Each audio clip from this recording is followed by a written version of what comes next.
Welcome to NCIX Tech Tips. Today we have the R9 270X, but what we're actually going to be talking about is the R9 270. It's kind of a funny story because I have an R9 270, but I forgot to bring it. But then I kind of went, well, hold on a minute.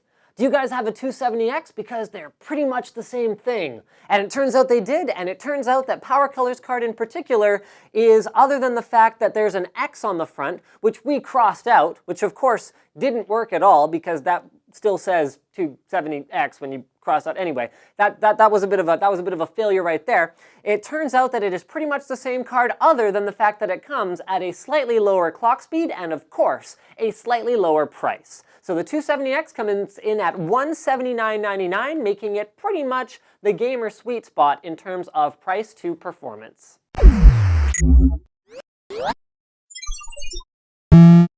This video is brought to you by the world's first 2.5-inch dual drive. The Western Digital Black Square dual drive is available now at NCIX. So gamer sweet spot these days doesn't necessarily mean the greatest performance at 4K resolution, because this is not an R9 290 series. It is designed for gaming at max details at 1080p. Unfortunately, true audio technology is not included with this particular one because it's very similar, well, it's sort of a rebadge of the outgoing 7870 GHz edition, but actually clocked a little bit slower, whereas the 270X is a 7870 GHz edition, but clocked a little bit faster. Now, it does include zero-core power technology, so that means that it pretty much turns the GPU off when your screen is off, allowing you to save power. It has full support for DirectX 11.2, as well as AMD's Mantle API, which is extremely exciting because there are more details coming out all the time. We could be looking at a 20 to 50% performance improvement based on the latest stuff that AMD has been talking about compared to running with DirectX. And on top of that, we could need less CPU horsepower than ever because of the way that Mantle is highly parallelized. So AMD actually did a demo where they took their top tier 8-core processor, downclocked it to only 2 GHz, and didn't see a single bit of performance degradation with an R9 290 series card. So the CPU bottlenecks? I guess we'll see what's going on with that when Mantle games actually start showing up. So it has 1,280 stream processors, clocked up to 925 MHz core for a vanilla card. However, there are overclocked edition cards, such as this one, that will be clocked higher than that. 5.6 gigabit per second, that's 5.6 gigahertz on the RAM, and a 150 watt typical board power. So it actually consumes a little bit less power than the 270X. However, once you overclock both cards, it not only performs very similarly to the 270X, but power consumption also goes up. It has 2 gigs of GDDR5 memory, which is an appropriate amount for a card of this caliber. And I think that pretty much leaves us to go ahead and show you guys the performance numbers. So as always, these are running on the standard Core i7, well, okay, these are my numbers. So they're running on the standard Core i7 6-core test bench. They are running with all the cards overclocked, and man, does this thing ever overclock well. So it was just a tiny bit slower than a 7870 with pricing that's only a tiny bit higher than a 7850.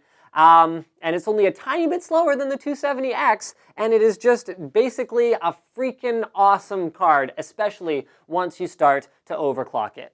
There are some other updates compared to the previous generation cards. So there's newer fan profiles that allow them to ramp up and down slower, making the transition a little bit less jarring between that kind of stuff. Power tune has now been updated to accommodate not only the total power consumption, the clock speed, as well as the voltage, but also temperature now, so you can really get the most out of your GPU. Never settle is of course a thing. AMD has recently updated Never Settle. Depending on when you're watching this video, that information will be relevant or not relevant. And the Raptor app has been added with 18 million plus members. It allows in-game app access, so things like Gmail, YouTube, Twitter, etc. It allows you to broadcast on twitch.tv and gives you rewards for playing, things like game codes, DLC, and game items. So it is sort of ad supported, but it also allows you with sort of cloud shared data to optimize the settings of your card. It should be noted that at this time, GeForce Experience has a bit of a bigger database for that kind of stuff, but in time, Raptor should be able to bring you a fair amount of useful data, so stay tuned for that. It comes with your AMD drivers now. They've also changed the way Eyefinity works, so now you can plug into any 3 connectors at the back, and even with a DisplayPort hub, connect 6 displays to a single card without any special Eyefinity 6th edition cards that need to exist anymore, which is absolutely fantastic. Although it should be noted, with a card like this, you won't be gaming across 6 displays, but it's just great for workstation users. So thank you for checking out this video on the Radeon R9 270, which, as I said before, is a card that I just am a little bit confused as to why AMD would bring it out, because it's 20 bucks less, you're saving 20 bucks, and it comes with, especially if you overclock a little bit, pretty much all the performance of the higher end card. Highly recommended this one, guys. Don't forget to subscribe to NCIX Tech Tips for more videos like this from ncix.com.